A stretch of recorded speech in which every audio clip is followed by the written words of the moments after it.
क्या हो अगर तारों तक हमारी अगली बड़ी छलांग पृथ्वी से नहीं बल्कि हमारे सौर मंडल के बिल्कुल किनारे से शुरू हो। हाँ, ये सुनने में किसी साइंस फिक्शन मूवी जैसा लगता है, पर चलिए इस अविश्वसनीय आइडिया में थोड़ा और गहरा उतरते हैं कि कैसे प्लूटो इंटरस्टेलर ट्रैवल के लिए मानवता का अगला लॉन्च पैड बन सकता है। इस पूरे आइडिया की शुरुआत एक बहुत ही जबरदस्त विजन से होती है। कल्पना कीजिए एक रॉकेट लॉन्च पैड की, पृथ्वी पर नहीं, चांद पर नहीं, बल्कि प्लूटो पर, जो पहली बार इंसानों को दूसरे तारामंडल में भेजने की तैयारी कर रहा है। ये एक बहुत बहुत बड़ा सपना है। तो सबसे बड़ा सवाल यही है कि क्या ये कमाल का आइडिया कभी सच हो सकता है? चलिए पता लगाते हैं।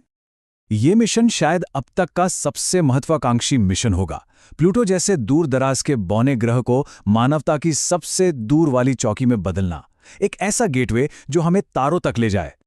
तो प्लान यह है सौरमंडल के बिल्कुल आखिरी छोर पर एक ऐसी कॉलोनी बनाना जो खुद पर निर्भर हो। ये जगह हमारे घर यानी पृथ्वी से लगभग 6 अरब किलोमीटर दूर है। सिर्फ वहां तक का सफर ही अपने आप में एक बहुत बड़ी चुनौती है। एक ऐसी अंधेरी और ठंडी दुनिया तक पहुंचना जिसकी हम सिर्फ कल्पना ही कर सकते हैं। लेकिन चलिए एक पल के लिए सोचते हैं, उस बर्फीली दुनिया पर पहुंचना, उस अनजान जमीन पर पहला कदम रखना असल में कैसा महसूस होगा? प्लूटो पर उतरते ही पहली चीज जो महसूस होगी वो ये कि ये दुनिया पृथ्वी से कितनी अलग है। वहां सूरज बस एक चमकीला दूर का तारा दिखाई देता है। गुरुत्वाकर्षण इतना कम है, पृथ्वी का सिर्फ 6%, कि एक हल्की सी छलांग भी किसी को हवा में कई मीटर ऊपर उछाल सकती है। और वायुमंडल तो लगभग है ही नहीं, हमारी हवा से 1 लाख गुना ज्यादा पतला। और फिर जब नजर ऊपर आसमान की तरफ जाएगी तो एक ऐसा नजारा दिखेगा जो डरावना भी है और हैरान करने वाला भी। प्लूटो का सबसे बड़ा चांद शेरन, जो घने काले आसमान में बिना हिले डुले लटका हुआ है। ऐसा इसलिए क्योंकि वो प्लूटो से टाइडली लॉक्ड है, मतलब वो एक ही जगह पर टिका रहता है, ना कभी उगता है ना कभी डूबता है। और इसका साइज वो तो चौंकाने वाला है। प्लूटो के आसमान से देखने पर शैरन हमारे चांद के मुकाबले 7 गुना बड़ा दिखाई देगा। जरा सोचिए, एक विशाल चांद जो हमेशा आसमान में एक ही जगह पर पहरा दे रहा हो।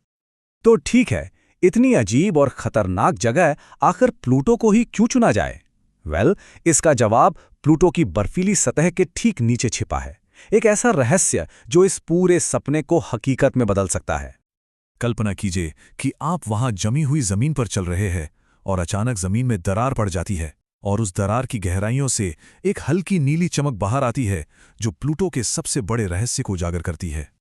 ये रहस्य है एक विशाल सब सरफेस ओशन, मतलब प्लूटो की मोटी बर्फीली परत के नीचे तरल पानी का एक बहुत बड़ा भंडार छिपा है।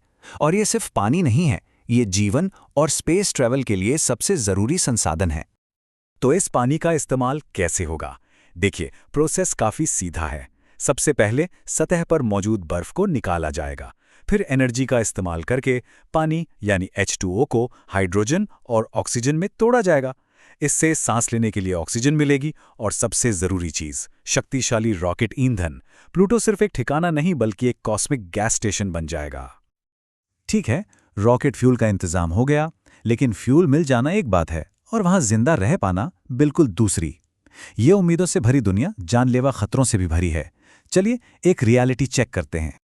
पहला और सबसे बड़ा खतरा है वहां की ठंड। ऐसी ठंड जिसका हम अंदाजा भी नहीं लगा सकते। सतह का औसत तापमान है -232 डिग्री सेल्सियस। इस तापमान पर धातुएं कांच की तरह टूट सकती हैं और इलेक्ट्रॉनिक्स तुरंत काम करना बंद कर देंगे।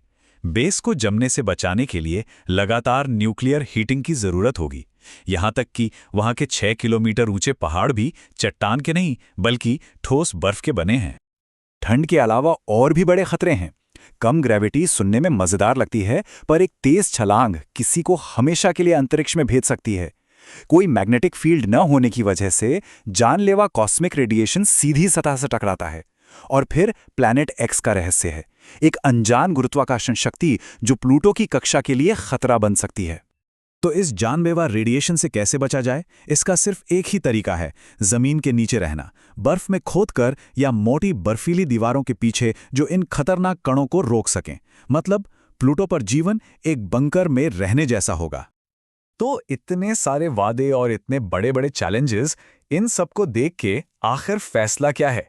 क्या प्लूटो लॉन्च पैड एक सपना है या एक दूर की हकीकत? लेकिन एक सवाल अब भी है, मंगल या टाइटन जैसे विकल्पों की जगह प्लूटो ही क्यों? देखिए, मंगल करीब है पर वहां फ्यूल लिमिटेड है। टाइटन पर फ्यूल तो है लेकिन वहां की ज्यादा ग्रेविटी लॉन्च को मुश्किल बनाती है। प्लूटो के पास दो बड़े फायदे हैं। पहला, यह सौर मंडल के किनारे पर है जो इसे एक बेहतरीन शुरुआती बिंदु बनाता है। और दूसरा, इसकी ग्रेविटी बहुत कम है, मतलब यहां से एक विशाल अंतरिक्ष यान लॉन्च करने में बहुत कम एनर्जी लगेगी। तो फाइनल निष्कर्ष क्या निकलता है? हैरानी की बात है कि प्लूटो पर सबसे बड़ी चुनौती जीना नहीं है। हम ठंड और रेडिएशन से बचने के तरीके बना सकते हैं। असली बाधा टेक्नोलॉजी है। देखिए, आज के केमिकल रॉकेटों के साथ प्लूटो की एक तरफा यात्रा में ही दशकों लग जाते हैं। एक इंसानी जीवन काल में यह मिशन असंभव होगा। प्लूटो बेस का सपना तभी सच हो सकता है जब हमारे पास भविष्य की प्रपल्शन टेक्नोलॉजी हो, जैसे कि शक्तिशाली न्यूक्लियर फ्यूजन इंजन या फिर तारों की असली चाबी, एंटी मैटर प्रोपल्शन। और यहीं पर हम एक आखिरी बहुत ही दिलचस्प सवाल के साथ रह जाते हैं। अगर हम एक दिन तारों के बीच यात्रा करने के लिए इंजन बना लेते हैं, तो क्या हमारी पहली महान अंतरतारे की छलांग हमारे सौरमंडल के किनारे एक छोटी जमी हुई दुनिया से शुरू होगी? एक ऐसी दुनिया जिसे हम कभी एक ग्रह कहते थे,